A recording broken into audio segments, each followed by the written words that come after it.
Hello nerds, welcome back to episode of WNN. Today we will be checking out specifically Curves AQ, Wave's new EQ plugin, and they are labeling it as the world's first autonomous EQ. Let's see if that's what it is. I'm gonna try something a bit different today. We're gonna focus on one plugin for one video. Before we get started though, make sure to like button, subscribe if you're new here. It's called Curves AQ. AQ standing for autonomous EQ. Wait, autonomous Q. Really patting themselves on the dick here. We're obsessed with innovation from Clarity VX to D-Reverb, Silk Vocal IDX, hold the phone. Almost none of that shit was innovative. They're not gonna rewrite history here, okay? Clarity VX, maybe a little bit better than some denoise plugins. D-Reverb, that existed. Silk Vocal, that existed. IDX, I'm pretty sure that existed. Equator, that's just Soothe. Come on now. I mean, come on. Granted, this may be a bit innovative. I'm not 100% certain yet. Everyone is trying to create a smart EQ, but none use truly generative technology. Often they apply a take it or leave it preset curve and don't let you under the hood. So part of that is true and part of that is not true, in my opinion. A lot of them let you change the settings under the hood. So I don't know what that's about. I've never seen a smart EQ that didn't let you change the settings or didn't let you under the hood. Maybe they're referring to something different than what I'm imagining here, but what I'm imagining is, changing the settings. I don't know what else would be under the hood other than the settings. I don't think the other one is using truly generative technology. It's probably just like some very slight analysis, if that at all. For instance, Ozone gives you nearly the same settings like every single time when it comes to mastering. One thing about Ozone, though, is the EQ is going to be different for every single song, but the rest of the settings, it's a crapshoot. It's a complete crapshoot. Now, Sonable Smart EQ, I don't think that was truly generative either, so I could agree with that. I don't know if there are any truly generative EQs, but it's probably because of the amount of mistakes that generative technology would lend you in that sort of scenario.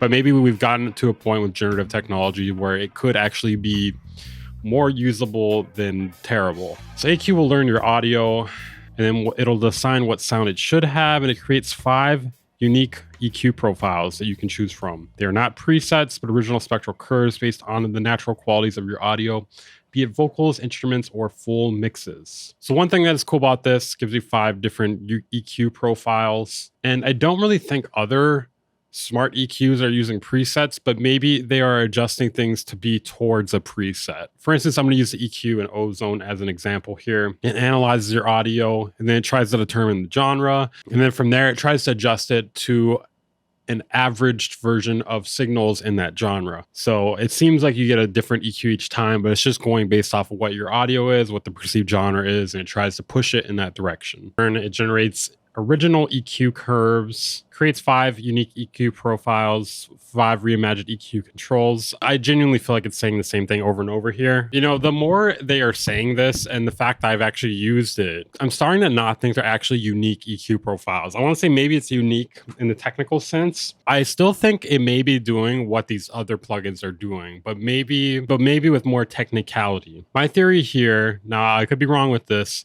is that there are specific profiles it has set up for certain sounds, and it analyzes what sound you have there, it attempts to, and then it shapes it towards that sound. And there's maybe a handful of different EQ curves for each sound. Let me give you an example here. Let's say I have an 808 bass. It analyzes it's an 808/synth bass. And from there, it's like, okay, here are 5 different target EQs that would be a 808 bass for the sound you have. These are the changes you would have to make to take it to that sound. And it can technically be unique because it's analyzing it based off of whatever your sound is. And the changes it's going to make are going to be different for each specific 808 sound in that instance. I will say this, it does seem to have a pretty good sense of what sound you are sticking into it. This is based off just limited attempts using it thus far. And then, the usual, they got a million people saying it's the greatest thing ever. MixSense, EQ in context, never EQ in solo. With MixSense, the plugin resolves conflicting frequencies between tracks in the mix.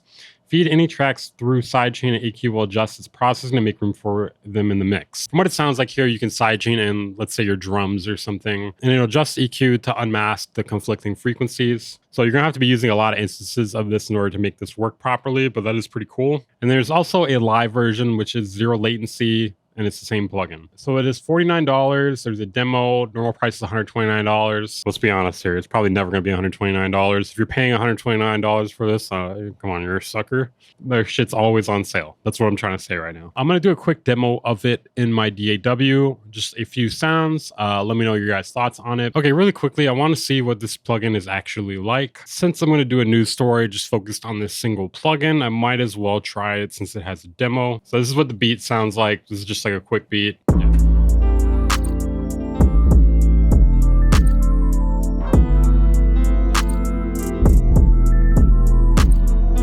Pretty simple thing. No mixing done to it. So I'm just going to throw a few copies of this on here. Let's see what it does to the sample. I'm curious if it's even able to analyze what it is properly. A few moments later. Okay, so it was able to tell it was a synth pad. Would you say this is a synth pad?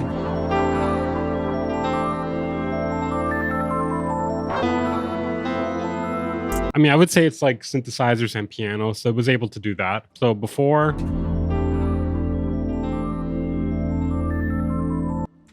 after.